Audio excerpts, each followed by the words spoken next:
YouTube short video কিভাবে viral করব? আমাদের সবার মনে একটাই প্রশ্ন জাগে। কিভাবে ভিডিও ভাইরাল করব? তো ভাইরাল করার জন্য আমাদের প্রথমত কিছু কাজ করতে হবে। সে কাজগুলো আমরা যদি ভালো মতন করতে পারি তাহলেই আমাদের ভিডিও সার্চ র্যাঙ্কিংয়ে যাবে এবং শর্ট ফিটেও যাবে। প্রথমত আমাদের আগে বুঝতে হবে ইউটিউব অ্যালগরিদমটা কী? ইউটিউব অ্যালগরিদম যদি আপনি বুঝতে পারেন তাহলে আপনার ভিডিও র্যাঙ্কিং করা থেকে কেউই আটকাতে পারবে না। প্রথমত আপনি আপনার ভিডিও যেটাকে আপলোড করবেন ইউটিউবে সেই ভিডিওটা নিয়ে নেবেন।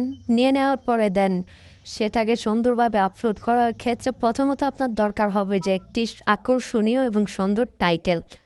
তো যদি আপনাদের কাছে যদি টাইটেল না থাকে সেক্ষেত্রে আপনি যে ভিডিওটা আপলোড করবেন সেই ভিডিও রিলেটেড একটু ইউটিউবে সার্চ করবেন। সার্চ করার পরে দেন দেখবেন ওই জায়গায় কি আপনার মতন ভিডিও আছে কি না। যদি থাকে সে জায়গায় যে টাইটেলটা ইউজ করা হয়েছে সে টাইটেলটা আপনি কপি করে আপনার ভিডিওতে পেস্ট করে দেবেন। সেক্ষেত্রে দিলে আপনার ভিডিও র্যাঙ্কিংয়ে যাবে। তো টাইটেলের ব্যাপারটা তো গেল, তারপরে আসেন আপনাদের ডিসক্রিপশন। তো ডিসক্রিপশনে আপনার ভিডিও রিলেটেড ধরুন আপনার ভিডিও কোন ধরনের সে ধরনের অনুযায়ী কিছু আপনারা লিখবেন আপনার ভিডিও সম্পর্কে। তারপর দেন হ্যাশট্যাগ দেবেন। হ্যাশট্যাগুলো দিলে আপনার ভিডিও এই হ্যাশট্যাগেও কেউ যদি সার্চ করে তা আপনার ভিডিওটা রিকমেন্ড করবে ইউটিউব। ইউটিউব ট্যাগটা আপনার যদি ভিডিও রিলেটেড দিতে হবে, ইউটিউব ট্যাগটা ভিডিও রিলেটেড দেবেন। তারপরে হ্যাশট্যাগ আপনার ভিডিও রিলেটেড দেবেন। তারপরে দেন টাইটেল যেটা সেটাও আপনার ভিডিও রিলেটেডই হতে হবে। তাহলে এই তিনটা জিনিস যদি আপনারা একইভাবে দেন তাহলে আপনাদের ইউটিউব আপনাদের ভিডিওটা রেকমেন্ড করবে এবং আপনাদের ভিডিওটা ভাইরাল করবে। 2 থেকে 3টা ভিডিও আপলোড করে আগে দেখবেন, যদি আপনার কোনো ভিউজ আসে তাহলে ভালো, আর যদি কোনো ভিউজ না আসে তাহলে আপনাদের দরকার হবে ইনিশিয়াল বুস্ট।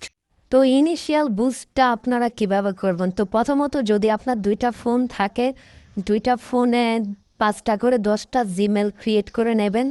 দেন করার পর আপনারা চলে যাবেন সরাসরি ইউটিউবে যাওয়ার পর আপনাদের যে ভিডিওটা যে আপলোড করেছেন সেই ভিডিওটা টাইটেলটা কপি করে নেবেন। কপি করে নেওয়ার পরে তো ইউটিউবে সার্চ করবেন। ইউটিউবে সার্চ করার পরে আপনার ভিডিওটা আপনি খুঁজে নেবেন। তো খুঁজে নেওয়ার পর আপনি সেই ভিডিওটাকে ফুল ওয়াচ করে দেবেন, কোনো স্ক্রল করবেন না, টানাটানি করবেন না। এটা করে দেওয়ার পরে দেন ইউটিউব বুঝবে যে না আপনার অডিয়েন্সরা এই ভিডিওটা দেখতে আকর্ষিত, সেজন্য ও আরও 10জনকেও এই ভিডিওটা রেকমেন্ড করবে। আমাদের ভিডিওটা যদি ভালো লাগে অবশ্যই লাইক, কমেন্ট, শেয়ার, সাবস্ক্রাইব করতে ভুলবেন না কিন্তু।